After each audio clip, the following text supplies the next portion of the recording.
24번 31번에 들어가기 앞서서 24번에서 제가 그 설명에 좀 오류가 있어서 정정하도록 하겠습니다. 그 정약용의 유명한 시험에 자주 나오는 세 가지 저서가 아, 바로 세 가지가 있는데 목민 심서, 예, 바로 지방 행정에 대한 개혁을 담은 책이고요. 그 다음에 이제 경세 유표, 이거는 이제 중앙 아, 행정 통치 시스템하고 관련된 그러한 책이고요. 그 다음에 이제 형률에 관한 것이, 형법에 관한 것이 바로 흠흠 신서입니다. 심서라고 제가 오기를 했는데, 이걸 정정하도록 하겠습니다. 흠흠 신서라는 거, 심서가 아니라. 자, 그러면은 31번부터 진행해 나가도록 하겠습니다. 자, 31번 가나 사이 시기에 있었던 사실로 오는 것은 이렇게 되어 있습니다. 자, 여기 보면 지난달에 조선에서 국왕의 명령에 의해 선교 중이던 프랑스인 선교사 주교 2명과 선교사 9명, 조선인 사제 7명과 무수히 많은 남녀노소 천주교들이 학살되었습니다. 이렇게 되어 있습니다. 자, 이렇게 어, 어, 프랑스 선교사 9명까지 이렇게 포함돼서 이렇게 대량으로 학살이 됐으면 이것은 흥선대원군 집권실에 있었던 병인 박해가 됩니다. 물론 이제 그 기해 박해라고 해서 어, 1839년 헌종 때죠. 이때 뭐 앙베르라든지 모방, 샤스땅 이렇게 세 명의 프랑스 어, 선교사 신부들이 이제 처형을 당한 것도 있지만 이렇게 9명 이상이 나오면 이것은 이제 병인 박해가 됩니다. 1866년 이것을 기하로 해서 이제 병인 양요가 일어나겠죠. 자, 그다음에 나는 무엇이냐면 이때 이르러 돌을 캐어 종로에 비석을 세웠다. 그 면에 비면에 글을 써서 얘기를 서양 오랑캐가 침범하는데 양이 침범 싸우지 않으면 비전 즉 화친하는 것이요 즉화 화친을 주장하면 주화는 나라를 팔아먹는 시다 주화 매국이다. 자, 이게 바로 척하비의 내용이죠. 서양과는 화해를 할 수 없다. 싸워야 된다. 신미양요가 끝나고 직후에 전국에 많이 세워졌습니다. 자, 그러면 요 사이의 시기에 있었던 사실은 어떤 것이 있느냐? 자, 병인양요. 자, 그 다음에 오페르트 도굴 사건. 그 다음에 신미양요. 요 세 가지가 올 수가 있습니다. 통상수교 거부 정책과 관련돼서. 자, 그러면은 정답은 바로 쉽게 1번이라는 걸 알 수가 있죠. 아, 독일 상인 오페르트가 흥선대원군의 부친인 남영군의 묘 충남 덕산에 소재한 여기를 도굴을 시도했으나 실패했죠. 그 이유는 이제 이거를 우리에게 있어서 그뭐 유골이라든지 묘 이런 거는 굉장히 그 효와 관련돼서 굉장히 중시하죠. 이것을 빌미로 협박을 해서 통상을 요구했지만 실패하자 굉장히 흥선대원군은 더욱 진노하게 되고 그의 통상수교 거부 정책을 더욱 강화하게 됩니다. 자, 나머지 보도록 하죠. 일본 군함 운요가 영종도를 공격하였다. 이것으로 인해서 강화도 조약이 이듬해 체결이 되죠. 이건 1875년에 있었던 일이고요. 영국군이 러시아를 견제하기 위해 거문도를 3년간 불법 점령하였다. 이것은 1885년입니다.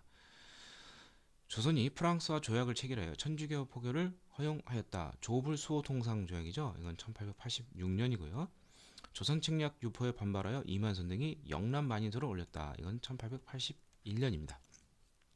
다음 32번 다음 조약에 대한 설명으로 옳은 것은 제1관 사후 대조선 군주와 대미국 대통령과 아우러 그 인민은 자, 이건 뭐 보나마나 이거는 조미 수호 통상 조약이겠죠. 예. 자, 조미수호 통상 조약은 서구 열강과 맺은 최초의 근대 조약이죠. 자, 여기서 이제 핵심은 여기 나온 것 같이 어떤 불평등한 것이 있었느냐 살펴본다면 또 불평등한 것 외에도 또 좀 중요한 것이 있어요. 그게 바로 무엇이냐면 우리에게 어떻게 보면 이제 도움이 되는 것인데 뭐 실제로 이것이 작동되지는 않았지만 자 여기 보면 제1관이 바로 거중 조정 사이에 끼어서 조종한다 개입한다 이런 것이죠. 여기 보면은 만약 타국이 어떤 불공평하게 하고 경시한 일이 있으면 통지를 거쳐 반드시 서로 도와주며 중간에서 잘 조종해서 두터운 우위와 관심을 보여준다. 이렇게 되어 있고요. 자, 이것은 참 좋은 내용인데 제 14가는 뭐냐면 현재 양국이 의논해 정한 이후 대조선 군주가 어떤 혜택 은전의 이익을 타국 혹은 그 나라 상인에게 베풀면 미국과 그 상인이 종래 점유하지 않고 이 조약이 없는 것 또한 미국과 민이 일체 균점하도록 승인한다. 이것을 바로 우리는 이제 최혜국 대우라고 그러죠. 예. 자, 이것은 좀 좋은 내용이고 그렇지만 좀 불평등한 것이 바로 무엇이냐면 이 최혜국 대우. 이것은 일본하고의 조일수호 조교 강화도 조약에서도 없었던 내용이고 그 다음에 이제 영사 재판권은 이것도 이제 불공평한 건데 치해법권 이거는 조일수호 조교 외에도 조미수호 통상조약에서도 역시 동일하게 존재하였습니다. 근데 또 하나 조금 우리에게 좀 유리한 내용이 하나 있는 것이 바로 또 뭐가 있느냐면 어, 관세를 일본처럼 아예 안 내는 건 아니고 협의를 해서 관세를 내겠다. 무관세가 아닌 것이죠. 예, 일본은 뭐 터무니없는 무관세, 무항세 이런 내용으로 이제 조약을 맺었죠. 자, 그래서 정답으로 맞은 것은 정답은 바로 이제 그 서양과 맺은 최초의 근대 조약인데 청의 알선이 들어갔습니다. 자, 이것에 영향을 준 것이 바로 이제 청 외교관인 이제 황준원이 쓴 조선 책략의 그 내용 중에 한중일 가장 위협이 되는 나라가 바로 러시아이죠. 이것을 막기 위해서 친중국 결일본 연미방 그래서 서구에서는 바로 미국을 추천했기 때문에 그래서 서구 열강과 이제 최초로 청해 알선으로 이제 맺게 되었습니다. 자, 그럼 나머지는 어떠한 내용인지 살펴보도록 하죠. 양국의 무제한 유출 조항을 포함하고 있다. 자, 이것은 강화도 조약. 정식 명칭은 이제 조일 수호 조규인데 이것을 체결한 다음에 어, 6개월 뒤에 이제 무역 규칙 또는 이제 통상 장정이라고 하는데 거기에 이제 그 양국의 무제한 유출 조항과 그 다음에 또 하나가 이제 무역 규칙 외에도 이제 또 부록이 있습니다. 자, 이 부록에는 일본 화폐 사용이 가능하게 했고요.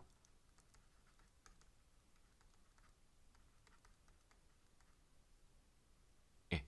그리고 이제 무관세 이런 것 등이 이제 조일소조교 무역 규칙에 규정이 되어 있습니다. 자, 그 다음에 외국 상인의 내지 통상권을 최초로 규정하였다. 자, 이것은 조청, 상민, 수륙, 무역, 장정의 그러한 내용입니다.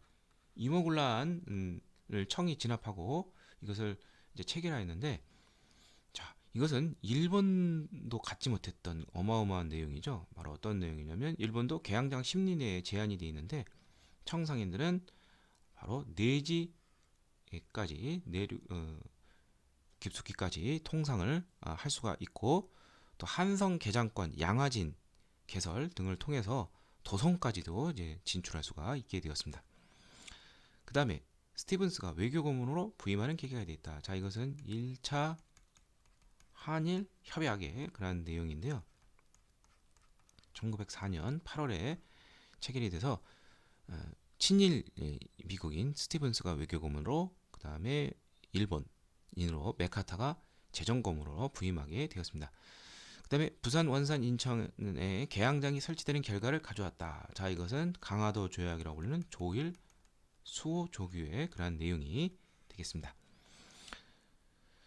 다음 33번 가 인물에 대한 설명으로 옳은 것은, 자, 이것은 이렇게 뭐 신문 나오고 이러면 이건 뭐 동학 농민운동에서 전봉준밖에 없습니다. 뭐 잘 모르더라도, 자, 여기 보면 재차 기포한 것, 다시 이제 일어난 것이죠. 일본 군사가 궁궐을 침범하고 한 까닭이다. 항일 구국투쟁이죠. 바로 2차 봉기에 대한 설명이고요. 예. 그래서 이것은 이제 동학 농민운동에 대해서 이제 물어보는 문제라고 볼 수 있는데, 예, 전체를 다 전봉준이 이제 꿰뚫고 있죠. 그래서 동학 농민운동에 보면은 이제 1차가 고부봉기. 자, 여기서는 이제 전봉준이 직접 주도를 했고요. 그 다음에 1차 봉기 때는 이제 전봉준 외에도 이제 어, 인근 남접 호남 지역의 지도자들인 뭐 김계남이라든지 손화중 이런 사람들이 참여를 했고요. 그 다음에 이제 전주화약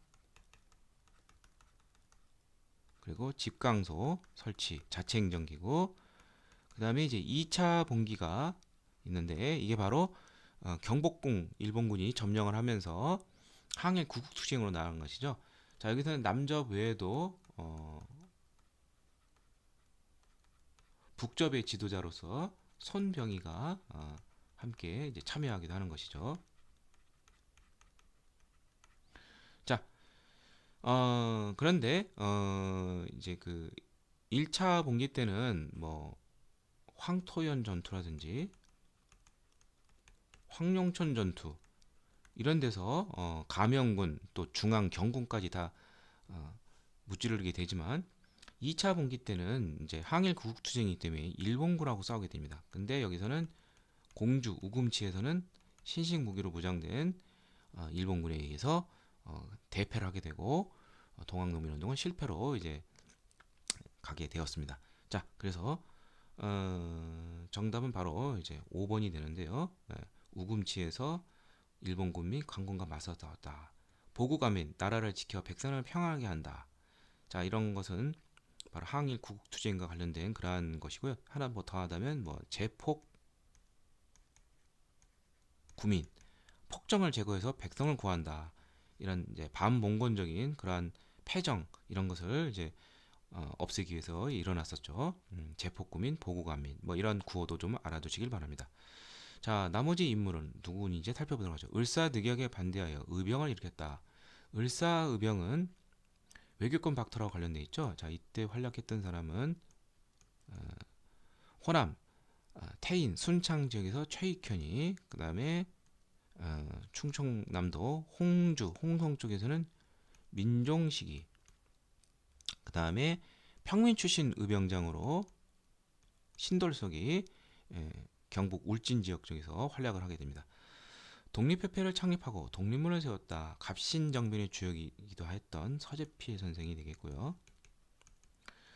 지부복골 척화의 소, 도끼를 가지고 이제 복골 엎드려 가지고 이제 척화, 예, 그런 상소를 올렸다. 그러면서 외양, 외놈과 양놈은 마찬가지다. 이것은 강화도 조약과 관련돼서 개항을 반대했던 최익현 선생이 됩니다. 13도 창의군을 지휘하여 서울 진공작전을 전개했다.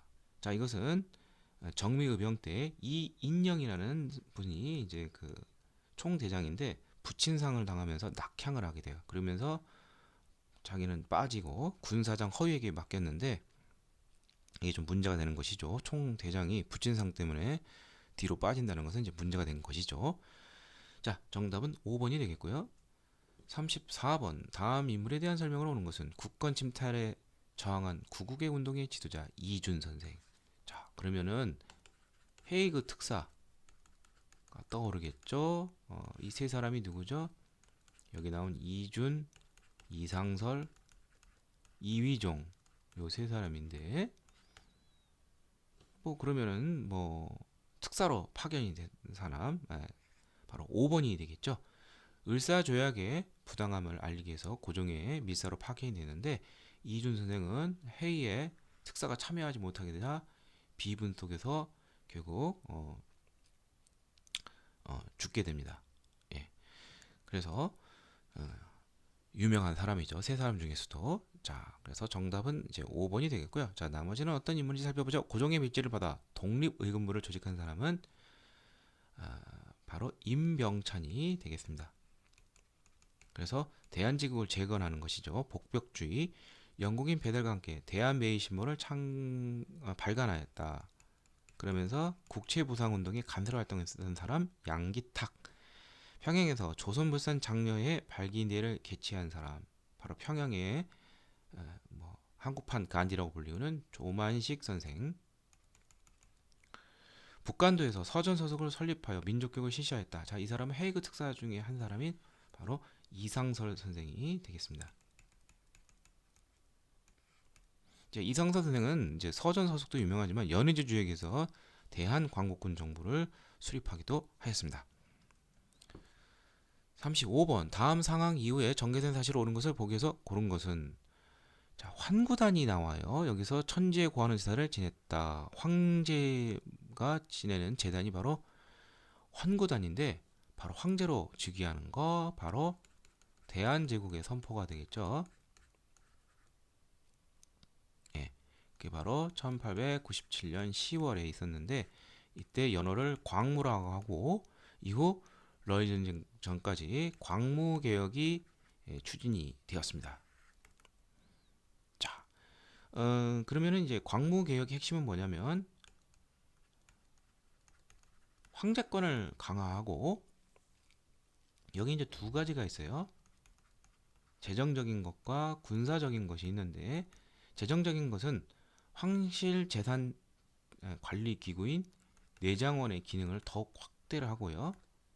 그러니까 고종이 직접 재정을 더 많이 싹 쓸어가는 것이죠. 그 다음에 군사적으로 볼 때는 원수부를 설치해서 직접 전군을 통할하게 됩니다. 물리력과 재력을 다 황제가 다 갖는 것이죠. 자, 그러면서 중요한 것은 식산 흥업과 교육을 크게 일으키게 됩니다. 그래서 뭐 공장이라든지 회사 이런 게 많이 설립이 되고요. 이제 교육적으로도 보면은 뭐 실무적인 것과 관련된 것들이 이제 많이 교육하게 됩니다. 그래서 뭐 상공업과 관련된 것이니까 실업학교로서 뭐 상공학교라든지 또 뭐 의학교라든지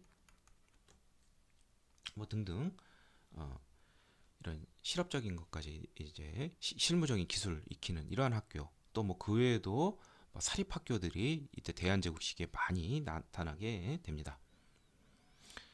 자, 그래서 정답은 이제 기업 관립 실업학교인 상공학교가 개교가 되고 군 통수권 장관에서 원수부가 설치되다 뭐 이런 것이 바로 부국강병에 관련된 광무개혁의 그런 내용입니다. 자, 나머지는 어느 시기인지 살펴보도록 하죠.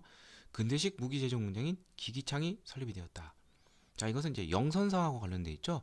영선사가 대청 시찰단인데 가서 중국 천진에 있는 무기 공장을 보고서 우리서 그러한 것을 한번 만들어 보자. 그래서 1883년에 기기창이 무기 공장으로서 설립이 되고요.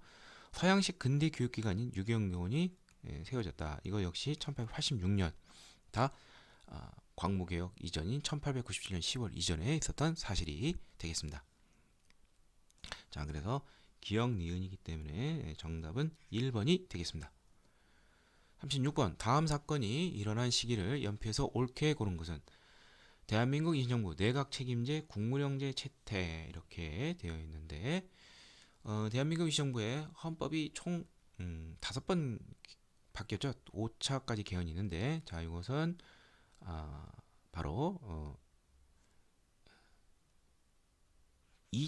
2차 개헌에 해당하는 내용이 되겠습니다. 자, 그러면 1차 개헌은 무엇이고 3차, 4차, 5차가 어떤 내용인지 살펴보도록 하죠. 원래 대한민국 정부는 상해에서 대한민국 정부로서 이제 출범을 했는데 그게 1919년 4월입니다.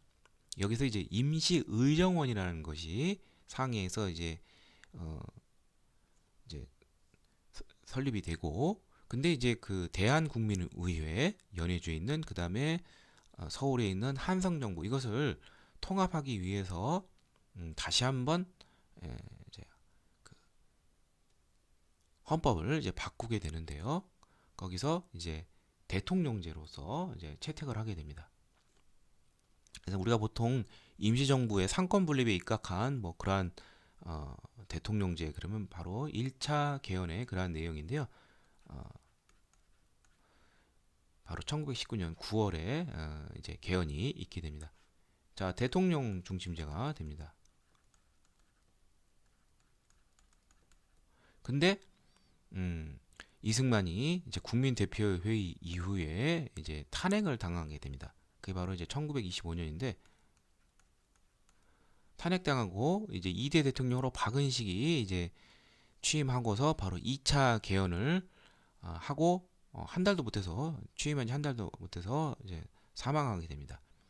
그러면서 이제 2차 개헌의 핵심 내용은 뭐냐면 바로 이제 국무령제를 채택을 하면서 내각 책임제, 예, 뭐 국무령이 이쪽이 뭐 총리라고 보시면 돼요. 그래서 내각 책임제 형태로 이제 나가게 되고요. 그 다음에 근데 이제 아무도 이제 국무령에 이제 잘 나가려고 하지 않아요. 왜냐하면 2차 개헌 직전에 국민대표회의 1923년 국민대표회의 여기 나오죠. 이때 그 창조파 개조파 갈등 속에서 많은 독립운동가들이 임시정부를 떠나게 됩니다. 많이 몰려들었다가 대거 떠나게 돼요. 그래서 위상이 많이 낮아진 것이죠. 자, 이것을 극복한 사람이 바로 백범 김구 선생이 되는데, 자, 1927년에 이제 어떻게 이제 바뀌게 되냐면 국무위원 중심의 에, 집단 지도 체제로 이제 바뀌게 됩니다. 그러니까 이제 굉장히 그 어떤 통합적인 그러한 정치 권력이 들어서지 못한 것이죠. 리더십이 많이 약해야 된 것이죠. 자, 그러다가 항상 이제 뭐 전쟁이라든지 위기가 되면은 권력이 한 군데로 몰아지게 되죠. 그래서 중일 전쟁 이후에 이제 1940년에 이르면은 임시정부가 상해에서 이제 내륙 충칭으로 이제 옮기게 됩니다. 그리고 그게 바로 1940년 9월인데 충칭에 정착을 하고 그 달에 한국 광복군을 수립을 하고 그 다음 달인 1940년 10월에는 바로 4차 개헌하게 되는데 이제 주석제를 채택하게 되면서 단일 지도 체제로 바뀌게 됩니다. 김구가 주석으로 취임하면서 뭐 주석 총통 뭐 비슷한 개념이죠. 원래 삼권 분립이어야 되는데 행정 수반에게 권력이 집중이 되는 것이죠. 자, 그러다가 이제 해방 1년 전에는 이제 1944년에는 주석 부주석 체제가 되는데요. 자, 여기서 변수는 뭐냐면은 이제 바로 김원봉, 김규식이 이제 속해 있던 민족혁명당이 여기에 참여를 하게 돼요. 임시정부에. 그리고 뭐 조선오용대도 일부가 또 여기 참여하게 되면서 그러니까 어떤 연립적인 또 좌우가 중도적인 인물들이 이제 참여를 하면서 기존의 이제 임시정부 어떤 본질 계통의 그런 인물 외에도 또 새로운 이제 대한민국을 이제 만들기 위해서 여러 스펙트럼이 이제 넓어지게 되는 것이죠. 그래서 주석의 김구, 부주석의 김규식 선생이 취임하게 됩니다. 자, 그래서 이게 이제 2차 개헌이 되니까 1925년이 되는데, 자, 여기 보면 국민대표회의가 1923년이고, 뭐 당연히 이제 정답은 이제 나가 되겠는데요. 한일애국단 1931년 요 사이가 되겠죠. 예. 자, 그 다음에 37번 가단체에 대한 설명으로 옳은 것은 자, 여기 보면 희생자 나석주 올림 이렇게 되어 있습니다. 나석주 열사가 소속된 집단 바로 김원봉이 이끄는 의열단이 되겠죠. 자, 의열단 소속 단원으로서 유명한 사람 조선 총독부에 폭탄을 던진 김익상이라든지 종로경찰서에 폭탄을 던진 김상호, 그 다음에 경제적 착취기간 동양청식 주식회사와 식산은행에 폭탄을 던진 나석주, 이 사람들은 좀 꼭 알아두시고요. 또 의열단에서 시험 문제 많이 나오는 건 무엇이냐? 바로 이 의열단 강령을 이제 만든 게 바로 단재 신채호 선생의 역사학자인 신채호 선생의 조선혁명 선언이 되겠습니다. 자, 여기서 의열단의 강령으로서 민중의 어떤 폭력혁명 이것을 부르짖게 되시죠. 예, 일제 요인 암살, 기간 착취기간 파괴 등등. 자, 그래서 정답은 4번이 되겠습니다. 1923년이요. 발표됐습니다. 자, 그러면 나머지부터 돌아죠. 김구에서 상하이에서 결성됐다. 앞서 문제도 잠깐 나왔지만 한일 애국단이죠. 이게 바로. 자, 국민대표회의 후 1923년 이후 꽤 장기간 임시정부가 침체됐어요. 어떤 단일 지도 체제도 못 갖추고 뭐 집단 지체적으로 나가 등등등. 여기서 이제 침체된 분위기를 바꾸고자 한일 애국단을 만들고 여기 소속인 이봉창, 윤봉길 의사가 각각 일본 천황과 상해 사령관, 실학과 대장 등을 이제 암살하는 폭사시키는 그러한 쾌거를 이루게 되는 것이죠. 자, 일제 항우시 개강권 요구를 저지하였다. 자, 이것은 최초의 애국계몽원 단체 보안회가 되겠고요. 자, 그 다음에 고종의 강제퇴위에 반대하는 시위를 주도하였다. 이것은 역시 애국계몽 단체 중에서도 바로 대한 자강회가 되겠습니다. 그 다음에 일제가 조작한 백오인 사건으로 조직이 해체되었다. 이것도 역시 애국계몽 단체인데 이건 비밀 결사 형식의 최대의 단체 바로 신민회가 되는데 이 일제가 조작한 백오인 사건으로 인해서 여기에 이제 신민회 회원들이 많이 이제 연루가 돼서 결국 해체되고 맙니다.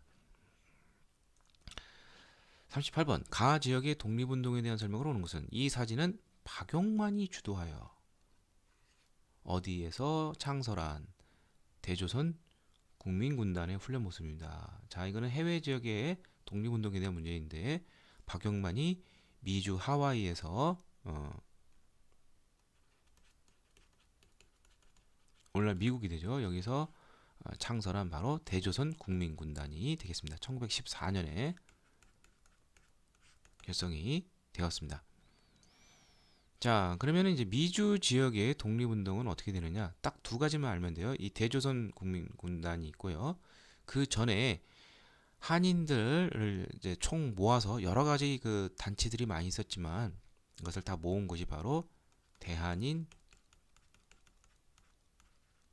국민회가 되겠습니다. 예, 딱 이 두 가지만 알면 되겠고요. 자, 그러면 나머지는 어디 지역의 독립운동인지 살펴보도록 하죠. 보통 이제 해외 지역의 독립운동은 이제 자주 나오는 것이 백두산을 중심으로 할 때 이쪽 북간도와 그 왼쪽 서간도, 그 다음에 바닷가 쪽 러시아 영토 연해주, 중국 상해, 일본 동경 등등이 있고요. 그 다음에 이제 조금 더 포괄적으로 알아둘 것이 미주 지역도 이제 뭐 하와이라든지 이제 샌프란시스코는 각각 이건 뭐 대조선 국민군단은 하와이지만 대한인 국민회가 시작된 것은 이제 샌프란시스코가 됩니다. 이건 미국이 되고요. 또 하나 알아둘 것이 이제 멕시코라든지 쿠바 지역 쪽에도 이제 가게 됩니다. 특히 이제 멕시코 쪽에서는 시험에 자주 나오는 것이 이제 어, 바로 그 숙무학당이라는 것이 있죠. 이근영이라는 사람이 설립한 이들은 이제 멕시코 쪽은 이제 용설란 이쪽에 선인장이죠. 선인장으로 멕시코가 유명한데 애니ቄ인이라고 하는데 이제 미주 지역으로 가는 사람 중에서 또 이제 멕시코 쪽으로 가는 사람도 있고 뭐 쿠바 쪽으로 가는 사람도 있었습니다. 자, 그러면 나머지는 어떤 지역인지 살펴보도록 하죠. 권업신문을 발간하여 민족 의식을 고취하였다. 또 여기 3번에 보면 대한광복군 정부를 세워 무장투쟁을 어, 준비하였다. 요 두 개는 바로 연해주 지역과 관련되어 있는 것이죠. 예. 특히 아까 이상서 설명할 때 대한광복군 정부 얘기했었죠. 자, 이건 다 답이 아니고요. 그 다음에 대한인 국민회, 이 바로 2번이 정답이 되겠죠. 예. 이 지역을 중심으로 독립운동을 전개하였고요. 자, 신한청년당을 결성을 하여 파리강화위에 1919년 대표를 김규식을 파견한 것, 이것은 상해 쪽에서 있었던 일이죠. 이것이 모태가 돼서 상해 임시정부로 발전하게 되고요. 자, 중국 상해고 그 다음에 조선 청년 독립단을 중심으로 28 독립선을 발표했다. 자, 이것은 동경 유학생들이죠. 네, 일본 동경 유학생. 자, 그래서 정답은 이제 2번이 되겠습니다. 대한인 국민회. 39번 가 인물에 대한 설명으로 옳은 것은, 자, 이것은 한국광복군 총사령관을 역임한, 이렇게 안경 쓰신 분 하면은 딱 떠오르는 것이 바로 지청청 장군이 되겠습니다. 자, 지청청 장군은 딱 두 가지로 이제 유명한데요. 첫 번째는 1930년대 초 만주 지역에서의 항일 무장 투쟁에서 북만주 쪽에서 한국 독립군을 이끌었었죠.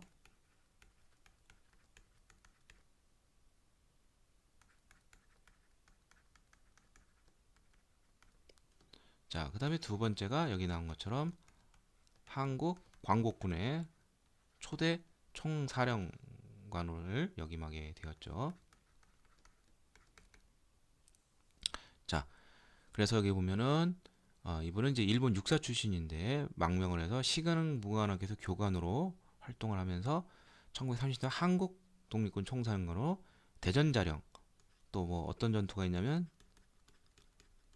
쌍성보, 사도하자, 대전자령, 뭐 동경성 전투 등등등 이런 것들이 유명합니다. 자, 그래서 정답은 2번이 되겠고요. 당시 그 호로군과 중국 호로군과 이제 연합을 해서 한중 연합 작전을 펼쳤습니다. 자, 그럼 나머지 살펴보도록 하죠. 숙모학교를 설립하여 독립군을 양성하였다. 자, 이것은 이제 멕시코 메리다 지역 쪽에서 활약했던 이근영이라는 사람이 된댔죠. 앞서 문제에서도 나왔습니다. 그다음에 독립군 비행사 육성을 위해 한인 비행학교를 세운 사람은 임시정부 초기 군무부장, 국방부 장관에 해당하는 이것을 역임했던 노백린 선생이 되겠고요.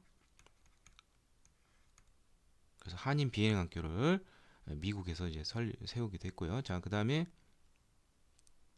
독립군 연합부대를 이끌고 청산리 전투에서 승리하였다. 자, 이것은 뭐 북로군 정세의 뭐 김자진 장군이라든지 대한독립군의 홍범도 장군 이런 분들이 유명하겠고요. 일제의 패망과 광복에 대비하여 조선 건국 동맹을 1944년에 결성한 사람은 몽양 여운형이 되겠고요. 이것은 1년 뒤 8.15 해방 직후에 조선 건국 준비위원회로 발전하게 됩니다. 40번 다음 글을 쓴 인물의 활동으로 옳은 것은, 자, 출전이 태백강로라고 돼 있죠. 또 이제 태백강로보다도 이제 그 배감이라는 호가 더 유명했던 분, 바로 박은식 선생이 되겠고요. 박은식 선생 하면은 뭐 딱 두 가지가 유명해요. 국혼, 민족 혼을 강조를 했고요. 국혼을. 또 하나는 이제 그 양명학을 중심으로 해서 유교 개혁, 바로 유교 구신론을 이제 저술을 하게 됐었죠. 자, 박은식 선생의 저서로는 어떤 것이 있냐? 이분은 이제 단재 신채호 선생이 고대사 쪽에 치중했다면 이분은 개항 이후 우리의 어떤 일제에 의한 침탈의 역사, 아프겠죠? 아플 통자를 쓰는 한국 통사와 한국 독립 운동지 헬사 피해 역사. 예. 자, 여기서 이제 민족혼을 강조하게 됩니다. 국혼을 강조하게 되는데, 즉 육체보다는 정신적인 것을, 예. 그리고 이제 그 육체적인 것을 우리는 형이라고 그러죠. 예. 그리고 이제 혼은 이제 정신인 것이죠. 자, 그래서 여기 보면은 나라는 형체이고 역사는 정신이다.